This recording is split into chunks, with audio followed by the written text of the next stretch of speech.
Thank you, Chris, for sharing today, and thank you for everyone in the background who's being of service. I am Angela, and it is an honor to be here to share with you something about me. So, I'm Angela, a grateful member of Alcoholics Anonymous, and thank you, Spiritual Family and Martin, for this opportunity to share about me, my journey, and my spiritual transformation. I would like to open with the third step prayer, if you don't mind. God, I offer myself to thee to build with me and to do with me as thou wilt. Relieve me of the bondage of self that I may better do thy will. Take away my difficulties, that victory over them may bear witness to those I would help of thy power, thy love, and thy way of life. Thank you. So, to qualify myself, I'm 61 years old. I'm the oldest of three. I have a son. I ended my last binge on March 25th, 2023, and I began my sober journey in a detox facility in Palm Beach County, Florida on March 26th, 2023. I have a sponsor who has a sponsor, and she knows she's my sponsor. We meet weekly, and even though I have 2 years, 5 months, and 11 days, I only have today. AA teaches me that daily spiritual maintenance is a prerequisite for daily reprieve from alcoholism. Sobriety is contingent on maintaining a healthy spiritual condition. It involves incorporating a higher power's will into my daily activities through practices like prayer and meditation. Taking personal inventory to remove negative traits like selfishness and fear, and actively participating in a program through meetings and connecting with others in recovery. So, the devotion to my higher power, the gift of desperation, a spiritual transformation, the fruits of the spirit, guidance through the 12 steps, the spiritual principles, AA related literature, and with all of that, I'm a new spiritual creation with a renewed mindset. Tradition three taught me that the only prerequisite was for membership was a desire to stop drinking. And in the 12 and 12, it reminds me that no matter who you are, no matter how low you've gone, no matter how grave your emotional complications, even your crimes, we still can't deny you AA. And for that AA welcome, I'm grateful. So I'm going to start with a little history. In 1933, the United States prohibition ended due to widespread public discontent and practical enforcement failures fueled by the Great Depression. The illegal production of alcohol led to a rise in organized crime and corruption, while the loss of potential tax revenue further weakened the argument for its continuation. The 21st Amendment in December of 1933 repealed the 18th Amendment, ending the national ban on alcohol, but granting states the power to regulate its sale, distribution, and transportation. This led to a variety of alcohol laws across the country, including the existence of dry counties where alcohol sales remained prohibited, particularly in the southern and midwestern United States.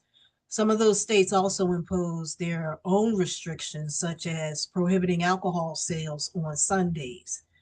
Mississippi was the last state to lift its statewide prohibition law in 1966. So in 1963, I'm born into a country where the culture of drinking alcoholic beverages has been accessible, acceptable, affordable, and luxurious.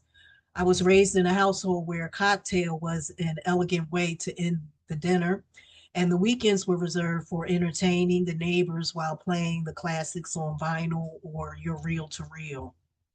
The dynamics of my household changed when my father was ordained a minister.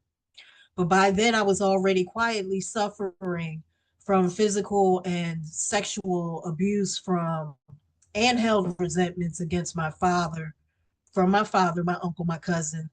Um, and I had a big resentment against the church. So in my household, where everything was a secret, children were seen and not heard. Most homes in the neighborhood had manicured lawns, and families looked picture perfect. By the time I was 14, I was stuck in my warped insecurities. I was sexually active. I suffered from panic attacks. I wondered why I wasn't loved like my siblings, and I needed to be the best in everything that I did, just to feel loved and to fit in.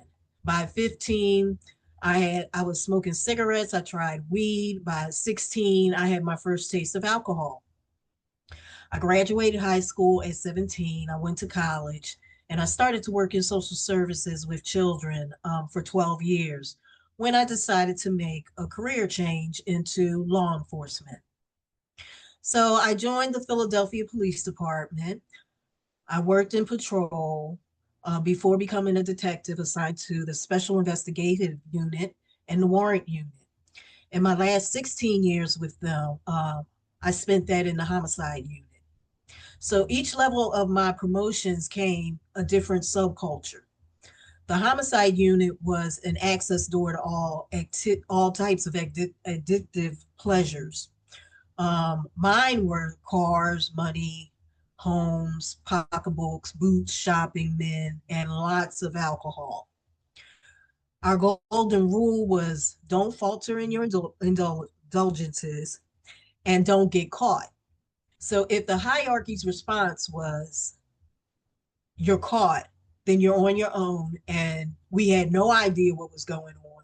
If you see something, keep your mouth shut, walk away, or you're alienated.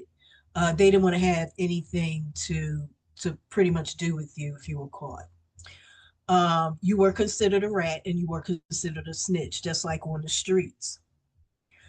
Statistically, many officers with mental health conditions, including substance abuse issues, do not seek professional services due to concerns about confidentiality and potential negative career impact.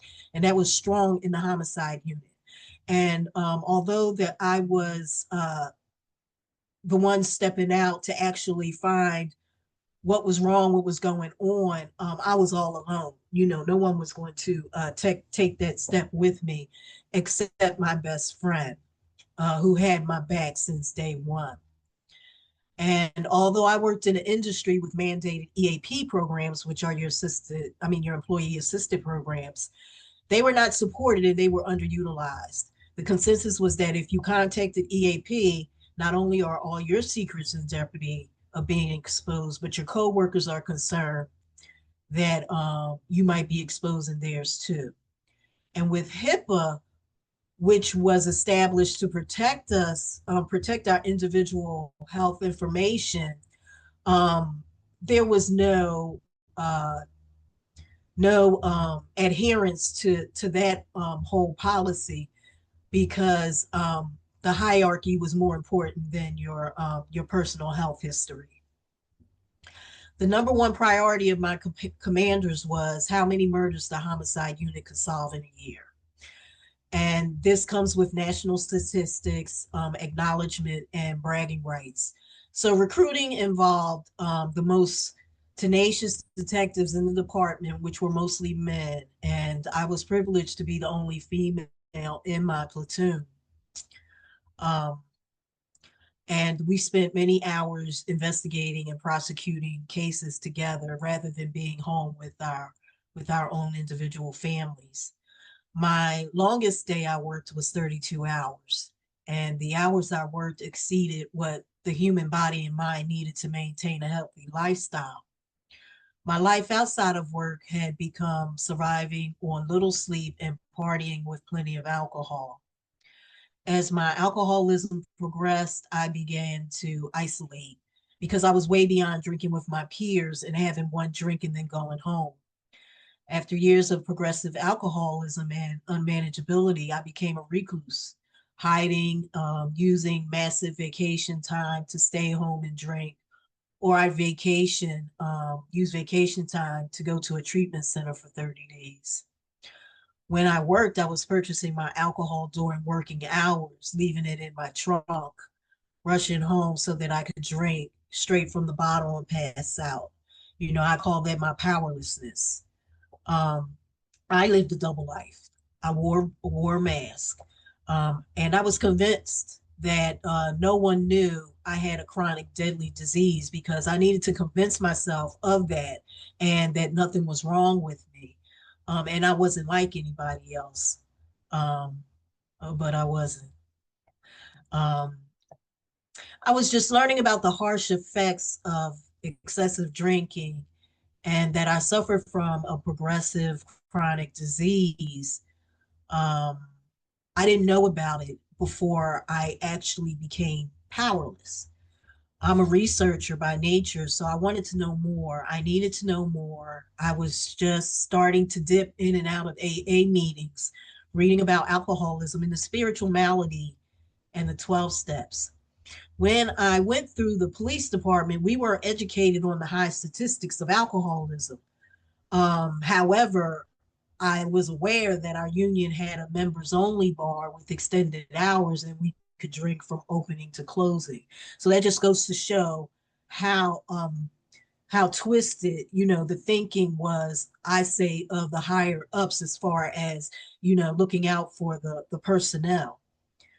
Statistically, police officers experience substance use disorders, particularly alcohol, at a higher rate than the general population, with some studies suggesting rates of alcohol misuse or dependence around 8% and hazardous drinking approaching 25% or higher compared to the general population. High stress, traumatic work environments contribute to post traumatic stress disorder, which is PTSD, and self medication with alcohol, which can also lead to negative consequences in officers, personnel, and professional lives. Approximately, I would say, 15 years into my law enforcement career, my yets became my reality. Not only did my alcoholism progress to my binge drinking at home, but I started the revolving door behavior between medical detoxes, and hospitals and treatment centers.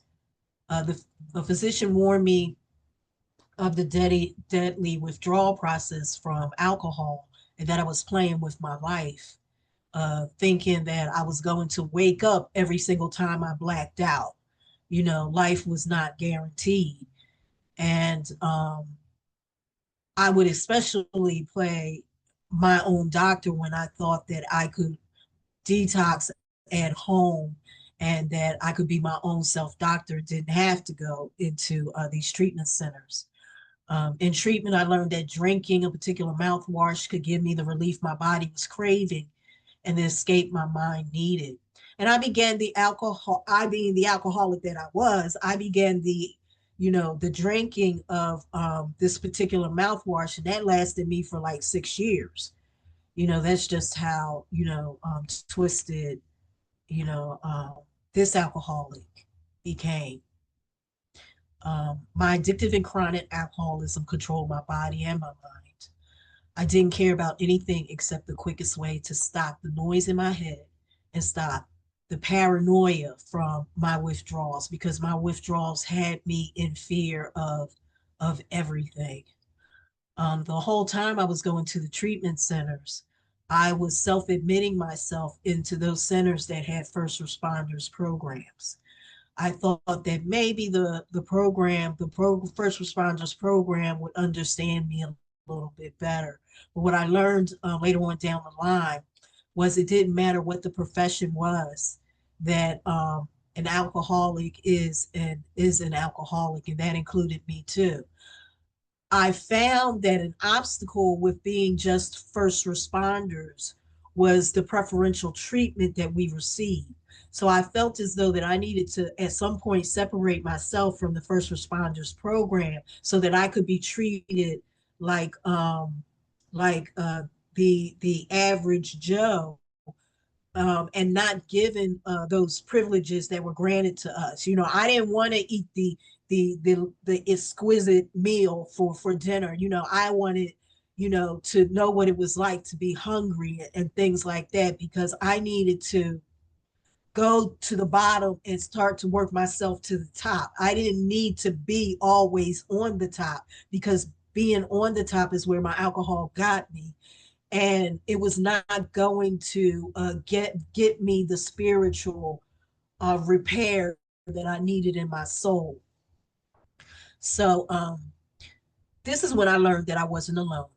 And my department did not have a sobriety compliance officer to keep up with what we were doing. Some of the other departments did. So I'm still dipping in and out of AA meetings, and I didn't get a sponsor and I didn't have a home group. But I was still so physically addicted that my cravings exceeded my ability to stop.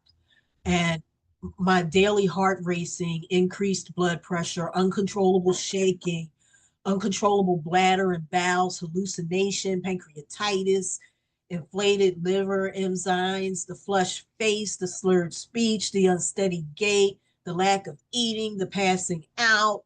All of this was starting to be my daily routine. Um, I was not that business Angela, that I needed to be in order to, be as that successful detective that I had become. So I was trapped in a net of immorality, dishonesty, and false illusions. Um, I thought that I could stop drinking. I used to think I needed to change my mindset, but what my dysfunction was showing me was that I didn't have the power or control to change my mindset. I needed a psychic change, and that only my higher power could do that for me. Um, but I needed to surrender. The type of change that only God could provide if I surrendered my will to his will for my life. You see, I was suffering from a physical ailment, a social and moral problem, a psychological and mental disorder, and a spiritual malady. Blame, shame, denial, ego, arrogance, vanity, hypersexuality, self loathing, embarrassment, anxiety, depression, unreliability, shopaholic. I was killing myself physically, mentally, emotionally, and spiritually, and others could see it, but I just couldn't see it because I was still living in that denial. Um, so I cried many tears, suffered many relapses, and there were days when I just said, okay, if I don't wake up, it's okay. It's okay if I don't wake up because I'm tired. I'm tired. I'm tired of living this way. And I would ask myself, why me? I would ask the universe, why me? I would ask my higher power, why can't I stop? You know, Looking for a revelation, just something to point me in the right direction, not realizing that it started with me. That first step started with me. I was suffering from complex PTSD, anxiety, depression, and severe alcoholism. My spirituality, it needed a cleansing. I believe that as long as my higher power opened my eyes each day and gave me air in my lungs, I had a purpose that I still needed to fulfill. And I had another opportunity to try and do things the way that I was supposed to do things, not the way that I wanted to do things. See, I wanted to take the easy way out. I figured if I could solve homicide, then, I could solve, alcoholism. I thought that, I could, if I could get into a man's mind to, determine why his steps took him to where he went, then I could get into my own mind and figure out what I needed to do to stop drinking. But it didn't work that way. This program that, I'm working doesn't work that way. It is clearly a surrender on my behalf. It's clearly acceptance, and it's clearly honesty.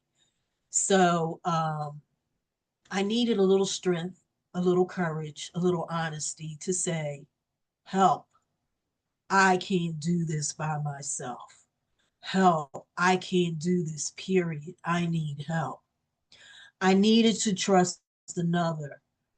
Um, I needed to trust another when I had been programmed for the last 20 years to not just not trust anybody, but to keep secrets. So I had to break all that down. And I couldn't break all that down because I was relying on my own understanding and I was not relying on my higher power, who could break all of that down if I just let him.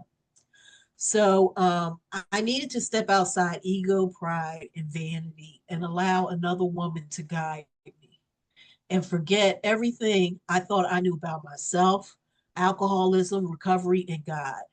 I needed to break the hold that my job had on me. So through treatment, I was introduced to Alcoholics Anonymous, alcoholism, and Angela, and the hole in her soul.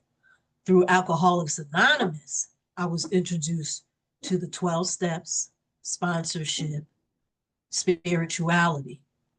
And I eventually learned that the spiritual malady I suffered from and the added traumas and resentments left me stagnant in the vicious cycle that I was in, going in and out of the rooms, going in and out of treatment, going in and out of work to home and in and out of relationships. Um, I couldn't continue to play the victim. I couldn't keep being woe is me, the victim. I couldn't keep saying, look at me, why me? What I had to do was I had to get uncomfortable and I had to fight for my life and I had to take suggestions from others who were living the type of lifestyle I wanted. I had to get out of that blame and shame game for everything that was going on in my life. I had to stop looking back at the past because the past was haunting me. I had to stop looking in the future because the future was making me paranoid. You know, in the big book, page 450, it says, I also learned that alcoholism as equal opportunity illness does not discriminate, is not restricted to race, creed, or geography. I only live to drink, forget blackout, and engage in risky behaviors. That just described my lifestyle. That just described what I thought was going to make me feel better. But that was the temporary solution that was broke. It was broken.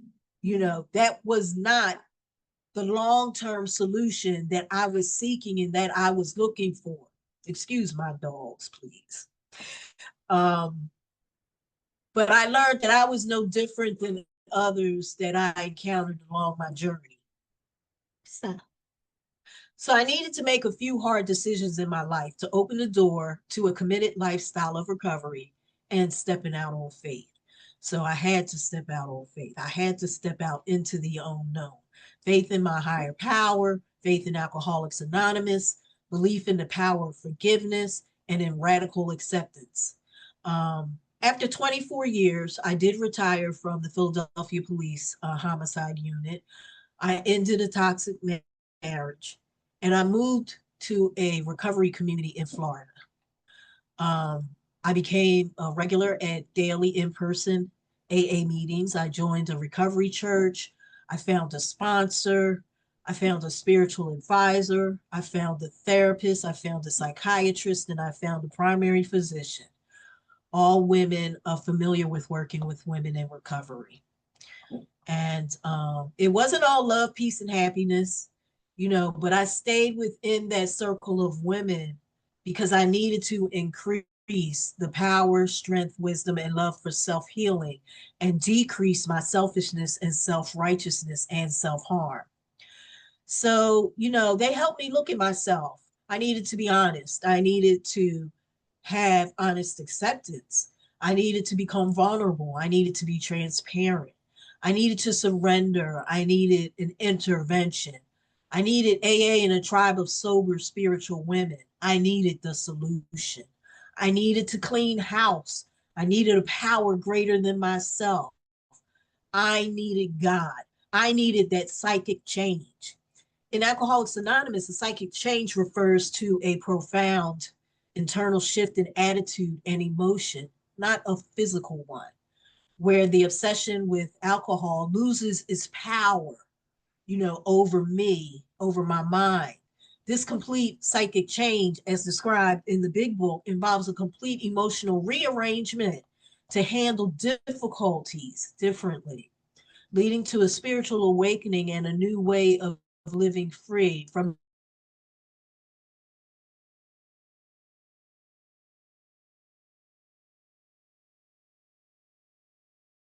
page 25. Almost none of us like the self-searching and leveling of our pride.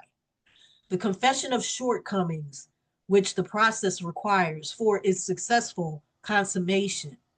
But we saw that it really worked in others, and we had come to believe in the hopelessness and futility of life as we had been living it.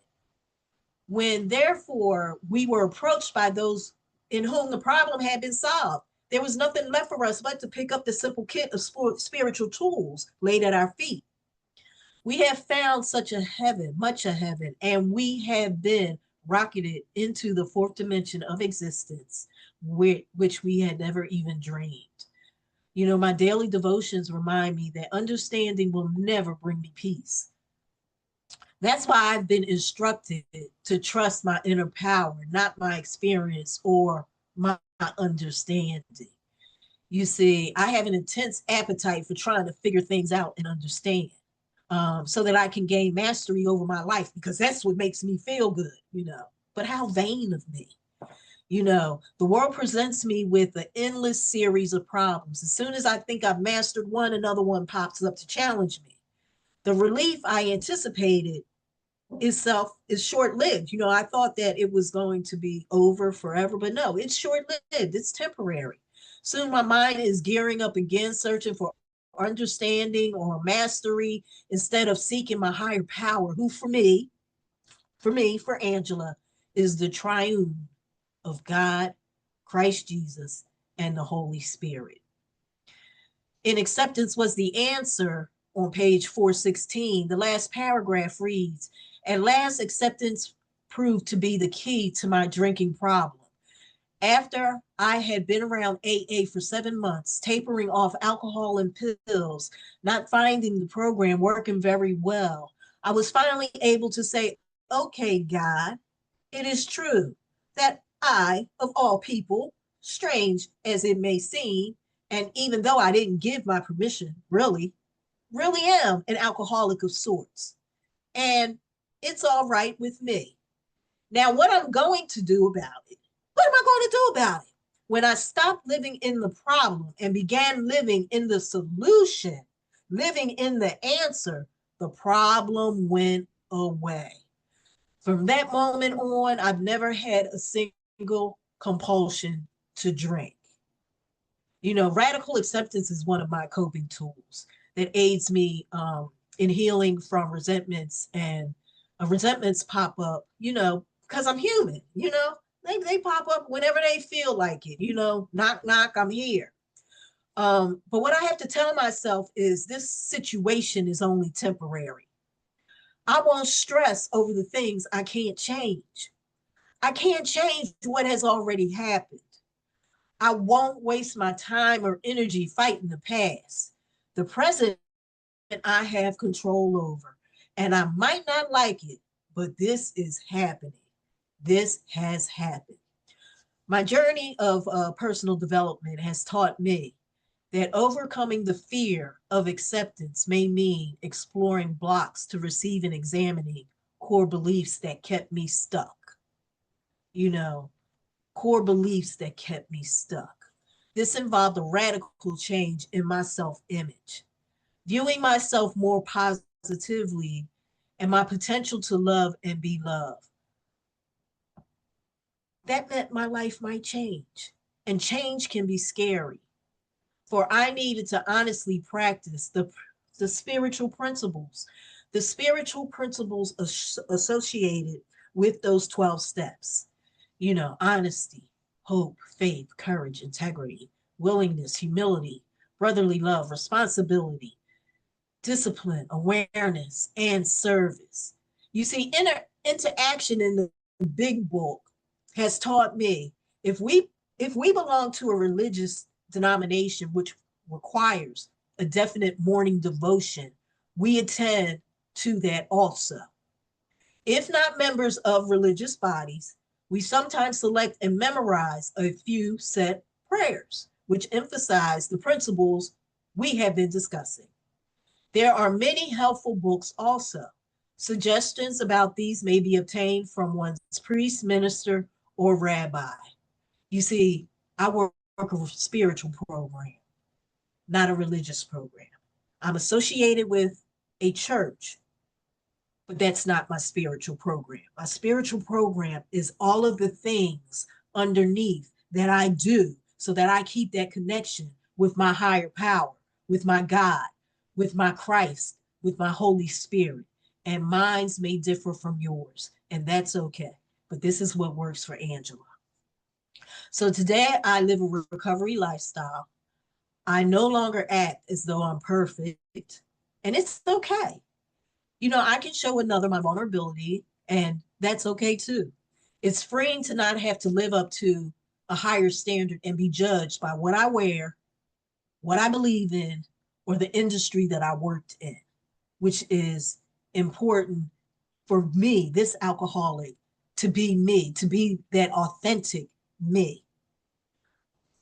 Today, I just can't talk the talk. I enjoy walking the walk. I've got to help my fellow sufferers and have fellowship with those who suffer like me. I have to share my story to show others that they are not alone, and it's okay. If your individual lifestyle involves AA and an additional formula specific to your needs, because my level of sobriety success increased when I took a look at the totality of my circumstances, not just one piece of the pie. I had to look at my physical, mental, spiritual, and emotional health. Just like I was a drunk on a substance every day, I had to be high on my higher power and work a recovery routine each day. Progress, not perfection. I have to master step one.